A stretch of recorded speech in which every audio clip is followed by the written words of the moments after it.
On avait quitté les Warriors, champions NBA, en train de célébrer leur titre et parader dans les rues de San Francisco. Tout le monde avait l'air plutôt souriant et content et prêt surtout à en découdre pour la saison à venir. Quelques semaines ont passé et on retrouve des coéquipiers malheureusement en train d'en venir aux mains.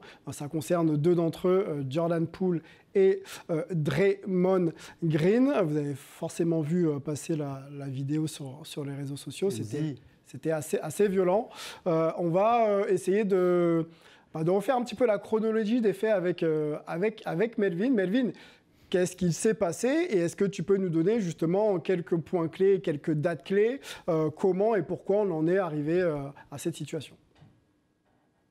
Ouais, avec plaisir. C'est vrai que c'est une situation assez surprenante parce que l'ambiance était toujours au beau fixe quand ils ont commencé le training camp. Et donc, mercredi dernier, on apprend qu'il y a cette altercation qui s'est terminée avec Draymond Green qui met un coup de poing à Jordan Poole. Alors, c'est pas la première fois que les deux joueurs ont des échanges, j'ai envie de dire, intenses. C'est jamais arrivé un coup de poing avant, mais en novembre dernier, ils avaient déjà dû être séparés sur le banc lors d'un match à domicile contre Minnesota. Et puis à l'entraînement, il y a beaucoup, beaucoup de trash talking, mais c'est jamais vraiment méchant. Alors pour ceux qui connaissent pas les deux joueurs, Draymond Green, il va avoir 33 ans en mars prochain. Ça va être sa 12e saison NBA. Il a passé toute sa carrière à Golden State. C'est le leader de la défense. Il est essentiel à la défense, mais aussi à la philosophie de jeu de Steve Kerr. Et il a un titre de meilleur défenseur, comme on le voit ici. Il a 4 bagues de champion. Et les Warriors n'en seraient tout simplement pas où ils en sont aujourd'hui sans lui. De l'autre côté, on a Jordan Poole qui, lui, il vient d'avoir 23 ans. C'est sa 4e saison. Il va commencer sa 4e saison NBA.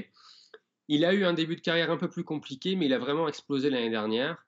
Et il s'est rendu indispensable. Et c'est le premier jeune qui arrive à se hisser, j'ai envie de dire, dans le cercle fermé des joueurs indispensables de rotation à Golden State. Il a réussi à avoir ce statut tout simplement parce que, un, il a une confiance en lui absolument à toute épreuve et il le clame haut et fort. Et deux, il a vraiment une éthique de travail exemplaire. Et ces deux aspects ont vraiment permis, j'ai envie de dire, aux vétérans de l'accepter et vraiment de le prendre sous leurs ailes. Et donc, il y a vraiment cette relation, j'ai envie de dire, entre grand frère et petit frère avec Steph Curry, avec Klay Thompson et même avec Draymond Green. Et, et malheureusement, ça s'est mal passé mercredi dernier. Donc, mercredi, on apprend qu'il y a cette altercation. Jeudi, on a une conférence de presse de Bob Myers, qui est le président des opérations de basket de Golden State, de Steve Kerr, l'entraîneur, et de Steph Curry. Et en gros, il nous confirme l'altercation, il réfute la rumeur d'un Jordan Poole qui aurait la grosse tête parce qu'il s'apprête à signer une grosse extension de contrat. Il confirme que la situation a été présentée a été provoquée par Draymond Green, mais ils expliquent que tout va être réglé en interne parce qu'ils ont l'habitude de ça avec Draymond Green, qui n'en est pas à son coup d'essai malheureusement. On voit un peu les côtes ici. Mais donc, on en est là jeudi. Et puis vendredi, tout part un peu en cacahuète, où on a TMZ qui sort la vidéo de l'altercation. Et là, on se rend compte que c'est beaucoup plus grave que prévu. Je ne sais pas si on a prévu de... Voilà, on peut voir les images où on voit Green qui s'approche tout doucement de Jordan Poole. Poole le pousse parce que bon, il est dans son espace perso. Et boum, Green lui met une mandale assez grave quand même. Je t'arrête et on continue avec toi par la suite, parce que je pense que tu as d'autres éléments à nous apporter. Moi, je me tourne vers nos deux protagonistes en plateau. On sait que ça peut arriver dans un vestiaire. Où est-ce qu'on peut mesurer le problème de ce qui s'est passé? Est-ce que Angelo est même de bien sûr, je vais me tourner vers Angelo, mais est-ce que c'est bien sûr l'altercation ou est-ce que c'est le fait que ce soit rendu public qui pose problème? Alors les deux. Okay. Le fait que ça soit rendu public donne une dimension beaucoup plus dramatique et la gestion derrière des émotions et des faits avérés, maintenant, est laissée libre à l'interprétation de beaucoup de personnes et le fait est que derrière, on doit se justifier ou se défendre de sa réaction. C'est-à-dire que maintenant, Jordan Poole peut-être peut perdre le respect de ses pairs s'il fraternise avec Draymond Green immédiatement, parce qu'on va dire mais comment tu te fais taper dessus comme ça et derrière tu fais comme si de rien n'était, ça veut dire que tu es un faible. Tu vois, il y a plein de choses qui peuvent être prises en considération et qui altèrent la dynamique de cicatrisation par rapport à ce qui s'est passé. Mais c'est la violence du geste de Green et j'ai été dans des vestiaires, j'ai eu des coéquipiers avec qui… J'ai jamais vu un truc pareil. Non. Ah ouais. C'est-à-dire que quand deux joueurs veulent se battre, il y a un langage corporel. Là, on voit très bien que Poole repousse Draymond Green, qui est venu lui-même réduire la distance et lui souffler un peu dans le cou. Il lui mâchouille l'oreille. Poole le repousse, mais Poole garde les bras ballants. Il n'est pas du tout dans un langage corporel de « je veux me battre avec toi ». C'est plus genre « viens pas me respirer dans l'oreille là, tu me dis ce que tu veux ou pas, de toute façon j'accepte pas ton comportement, je te repousse ». Surtout qu'il y a 15 à 20 kilos d'écart entre les deux. Et Poole n'est pas fou à essayer de se battre avec Draymond Green. Et le fait est qu'il y avait presque cette volonté de Green d'en venir aux mains. C'est-à-dire qu'il a poussé cette altercation à ce que ça… Il a poussé à bout de Jordan Poole en fait. C'est quand même une situation tellement particulière qu'on se dit que l'antagonisme n'a pas commencé au début de l'entraînement. Non. C'est un truc latent entre eux. Et c'est quand même très différent de la situation entre Xavier McDaniel et Anthony Mason. Et toi, tu es bien placé pour connaître cette histoire. Dans le vestiaire des Knicks, mais c'était deux joueurs intérieurs qui étaient tous les deux des brutaliseurs d'adversaires. Et quand McDaniel est arrivé dans le vestiaire des Knicks, les deux ne s'aimaient pas. Et c'était connu de tout le monde et ils en sont venus aux mains, sachant qu'ils étaient tous les deux préparés à en venir aux mains. Mais le fait de blablater, de se dire certaines choses, d'avoir une certaine agressivité entre deux joueurs qui ne s'apprécient pas forcément, ou peut-être le petit frère qui en a marre que le grand frère soit tout le temps à lui souffler dans les bronches, ce qui est le cas, et on le sait, de Draymond Green avec ses coéquipiers, très bien. Mais que Draymond Green mette cette mandale, sachant que Jordan Poole n'était pas avec un langage corporel de vouloir en arriver aux mains. Ça en dit beaucoup. C'est ça qui me gêne en fait. C'est pas le fait que ça se soit passé. Alors pour toi, c'est scandale. On a une petite question qu'on vous pose également, chers téléspectateurs. Cette situation, vous la trouvez normale ou scandaleuse tout simplement? Moi, je posais la question à Antoine. Normale ou scandale, cette situation aux Warriors? Ah bah scandale quand même. Quand on voit… je crois que ça me commençait.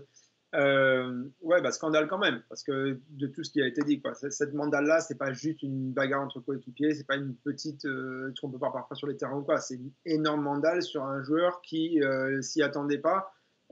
Après, le petit truc à dire, c'est que quand même Jordan Poole a quand même poussé le bouchon sur certains trucs, pas jusque là, mais là un petit peu poussé le bouchon, et que quelques jours avant, il y avait Klay Thompson qui disait dans un concours de shoot à 3 points au Japon là pendant leur tournée, c'est bien qu'on l'ait gagné parce que ça va le rendre un petit peu plus humble.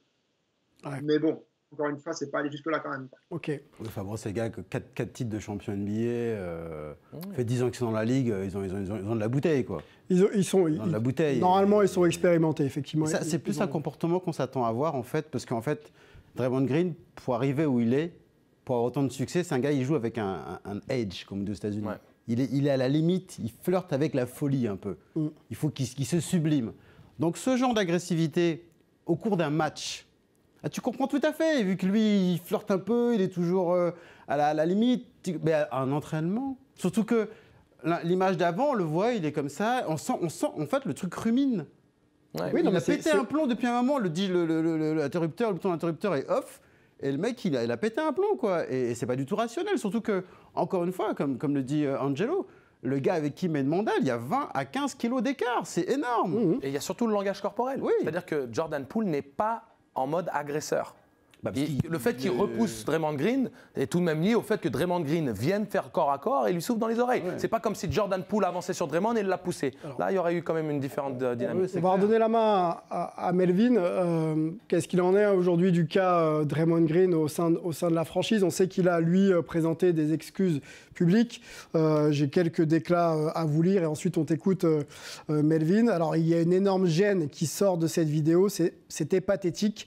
Je me suis excusé auprès de Jordan et sa famille. Je ne recherche pas la sympathie. Si quelqu'un mérite de la sympathie, c'est Jordan et cette équipe. J'ai échoué comme leader. J'ai échoué en tant qu'homme. Voilà, ça c'est une partie des excuses de Draymond Green. Bien sûr, il y en a d'autres. On va se poser maintenant la question de l'avenir de Draymond Green. À moyen terme, court et long terme? Est-ce qu'il a scellé son sort chez les Warriors, Draymond Green? Alors, déjà, ce qu'il faut noter, c'est que ses excuses, ça a été une conférence de presse de 40 minutes où il a vraiment été honnête, sincère. Il a annoncé qu'il allait être loin de l'équipe pendant quelques jours, mais qu'il espère jouer l'Opening Night qui est mardi prochain. Après, sur la question, est-ce qu'il a scellé son cas, c'est une situation qui est compliquée. Je pense que dans l'immédiat, on le voit dans les mots et sur le visage de Steve Kerr, de Kevin Looney, même de Steph Curry, que là, il a quand même franchi une ligne qu'il ne fallait pas franchir. Par exemple, on a Steve Kerr le même jour, quelqu'un lui demande comment est-ce qu'il va pouvoir regagner la confiance du vestiaire, la confiance de la franchise. Et Steve Kerr fait une pause pendant 3 secondes et répond « no comment ». Et donc, on sait que Steve Kerr et Draymond Green ont une relation quasiment fusionnelle. Et pour que Steve Kerr en arrive à dire ça, c'est que ça va prendre énormément de boulot pour Green de réparer ce qu'il a fait. Et après, sur son avenir un peu plus, j'ai envie de dire, moyen ou long terme, le problème, c'est qu'il y a plusieurs aspects. Il y a l'aspect financier, il y a l'aspect sportif et il y a l'aspect humain. L'aspect financier, Draymond Green peut être agent libre à la fin de la saison. Et c'est un secret de polichinelle que les Warriors ne veulent pas lui donner un gros contrat ou un contrat max. Et malheureusement pour lui, quand on voit ce qui s'est passé aujourd'hui, il y a peu d'équipes, je pense, qui vont vouloir lui donner un contrat mirobolant. Sur l'aspect sportif, les Warriors ne peuvent pas, par exemple, transférer Draymond Green du jour au lendemain, parce que s'ils le font, ils peuvent dire au revoir à toute chance de gagner un 2e titre consécutif. Ils ont besoin de Draymond Green pour pouvoir être compétitifs et pour pouvoir défendre leur titre. Au moins cette saison, et je me tourne tout de suite vers Angelo qui a été dans un vestiaire et qui côtoie encore même quelques vestiaires.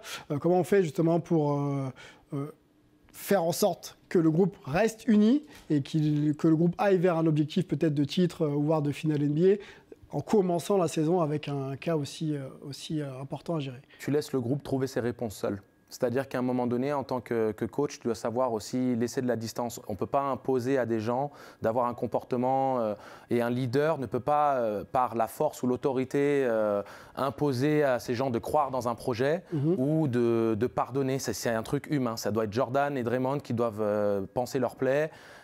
J'aime beaucoup ce qu'a dit Draymond parce qu'il a été très ouvert et très honnête envers ses propres problèmes, ses propres souffrances internes qui ont fait. Et il a dit une phrase qui pour moi est tellement vraie, c'est « les gens blessés blessent les gens ». Donc il a été défaillant, il le reconnaît.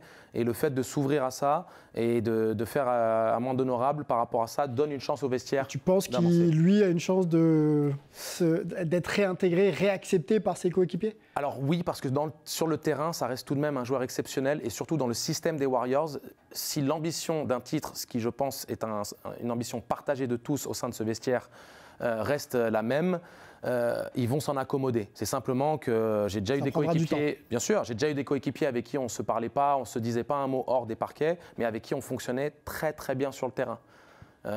Donc on n'a pas forcément besoin d'être amis. Par contre, on a besoin de se respecter mutuellement. Donc il est question pour Draymond de retrouver le respect de Jordan et du reste de ses coéquipiers.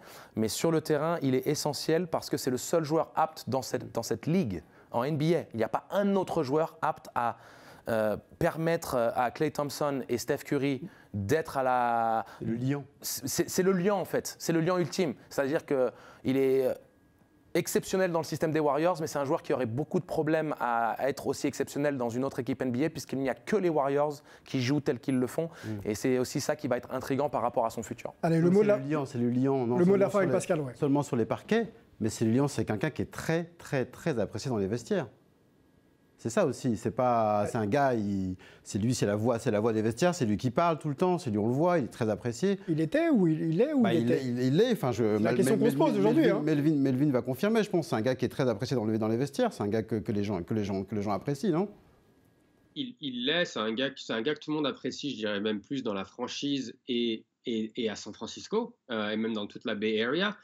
Maintenant, les images, je pense, changent la donne. Et malheureusement, je pense qu'il y a certaines personnes dans la franchise qui ont un ras-le-bol des sautes d'humeur de Draymond Green parce qu'il n'en est pas à son coup d'essai. Dans le vestiaire, je pense que c'est surtout pour les jeunes joueurs en fait, qui n'ont pas ce vécu de plusieurs années avec lui.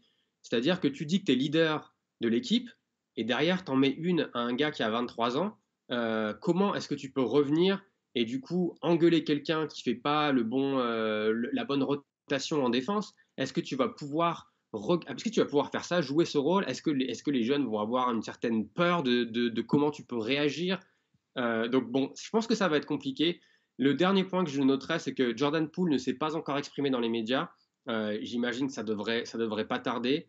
Il est généralement peu loquace quand il le fait. Et je pense que lui va essayer d'être plutôt positif et de regarder vers l'avenir. Et l'autre point, c'est que les Warriors n'ont toujours pas annoncé de suspension ou d'amende. Et il y a vraiment une volonté d'essayer de remettre cet incident en interne et de décider de tout en interne.